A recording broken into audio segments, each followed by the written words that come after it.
Jadi total ada 2 pendaki yang menjadi saksi mata saat insiden kecelakaan pesawat ATR 42500 jatuh di Gunung Bulu Saraung, Pangkep, Sulawesi Selatan. Mereka mengaku saudara nyaris terkena puing pesawat saat mendaki gunung. Bagaimana kisah selengkapnya? Kita sudah bergabung malam hari ini dengan salah satu penemu jenazah korban pesawat jatuh atau yang menemukan ya, atau saksi begitu yang pertama kali melihat bagaimana insiden pertama kali terjadi. Dengan Reski, pendaki yang jadi saksi saat insiden kecelakaan terjadi. Mas Reski, selamat sore. Ya, selamat sore. Jadi Mas Reski pada saat kejadian waktu itu sedang mendaki gunung, Mas? Iya Kak. Boleh diceritakan pada saat itu berapa orang, terus tiba-tiba pada saat mendengar pertama kali suara jatuh seperti apa, Mas? Melihat langsung atau mendengar? Mendengar suara ledakan.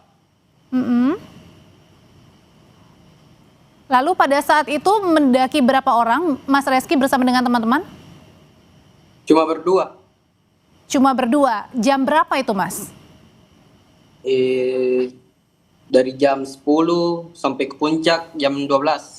Masih ingat waktu itu jam berapa tepatnya pada saat tadi mendengar suara pesawat jatuh? Jam 12.30. Jam 12.30 Wita. Waktu itu apa yang Mas dengar? Pas kami duduk di atas puncak Bulu Saraung, kami mendengar suara pesawat dari jauh yang mendekat ke arah kami. Lalu? Terus kami mendengar suara ledakan yang hampir mengenai kami serpihannya. Jadi waktu itu pas Mas mendengarnya itu pada saat pesawat mau jatuh atau sudah jatuh? Sudah jatuh. Oke, lalu? Lalu kami berlindung di belakang batu dari serpihan yang hampir mengenai kami. Waktu itu Mas Rizky tahu nggak itu adalah pesawat yang jatuh atau waktu itu bingung apa nih? Sudah tahu karena dari suaranya. Oh, gemuruhnya ya begitu ya? Oke, Mas Reski sendiri pada saat itu tahu jatuhnya di mana, dekat dengan kira-kira pada saat Mas Reski berada? Kurang tahu karena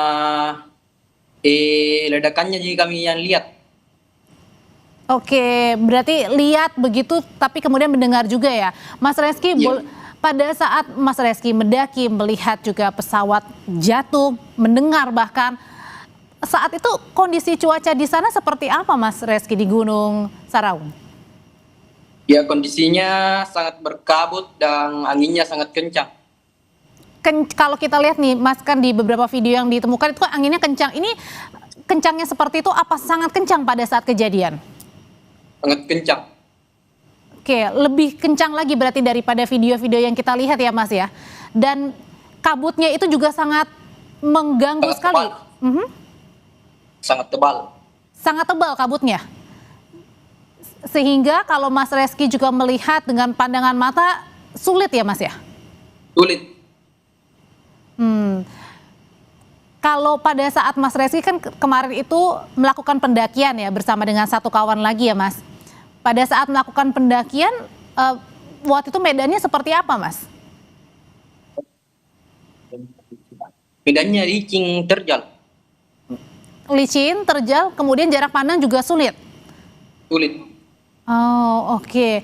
Nah, Mas Reski, tadi kan pada saat Mas Reski mendengar, apakah kemudian Mas Reski dan kawan satu lagi mencoba untuk melihat sebenarnya titiknya di mana, berusaha untuk mencari, sempat nggak, Mas?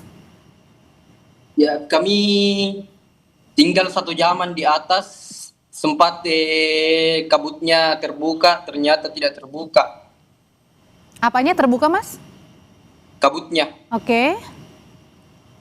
Oh, maksudnya kabutnya masih tebal pada saat itu, Mas Reski berusaha mencari juga, tapi kemudian sudah menunggu 1 jam tetap saja masih tebal, tidak bisa melihat apa-apa.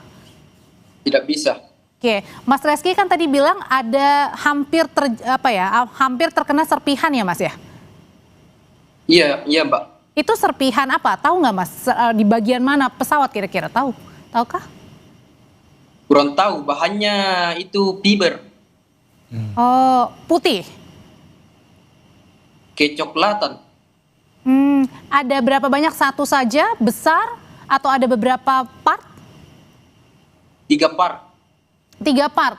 Pada saat Mas menemukan 3 part itu, Mas kan tadi kan melihat bahwa pada saat mencari tidak bisa karena begitu kuat sekali ya, tebal ininya ya, kabutnya.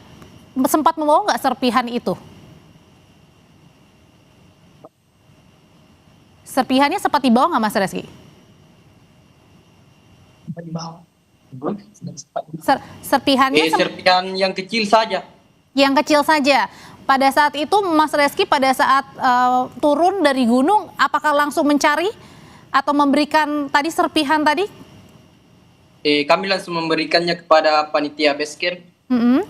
Bilang apa Mas Untuk Reski barang- pada? Bilang Kami apa pada saat langsung- itu? Hah? Bilang apa pada saat itu ke base camp? Pertamanya mereka tidak percaya. Terus apa yang Mas Reski ceritakan waktu itu? Terus kami membuat story di IG tentang pesawat yang jatuh. Terus kami tag info kejadian Pangkep. Oke, jadi pada saat Mas melakukan Instagram Story, di situ juga Mas nggak tahu ya, maksudnya belum ada beredar bahwa pesawat jatuh ya? Sudah ada beredar. Aha. Pas kami turun, kami melihat story Instagram info kejadian Pangkep. Terus kami langsung membuat story di IG. Oh oke, Mas Reski sendiri pada saat tadi berada di Gunung Saraung sampai turun ke base base ops gitu ya, berapa lama? Butuh waktu berapa lama dan apakah pada saat turun itu juga sulit? 1,5 jam. Dan di situ cuacanya langsung berkabut dan hujan. Oh oke, jadi pada saat itu Mas Rizky juga belum mengetahui ya kira-kira ada orang berapa orang di dalamnya, hanya tadi terkena serpihan-serpihan yang 3 puing itu ya dan kemudian dibawa ya Mas? Iya Mbak. Oke, Mas Rizky terima kasih informasinya sungguh sangat berharga terutama tadi pada saat serpihan langsung dibawa ke base dan melaporkan ada pesawat jatuh di sekitar Mas Rizky dan juga kawan-kawan ini mendaki di Gunung Saraung. Terima kasih Mas Rizky, sehat selalu.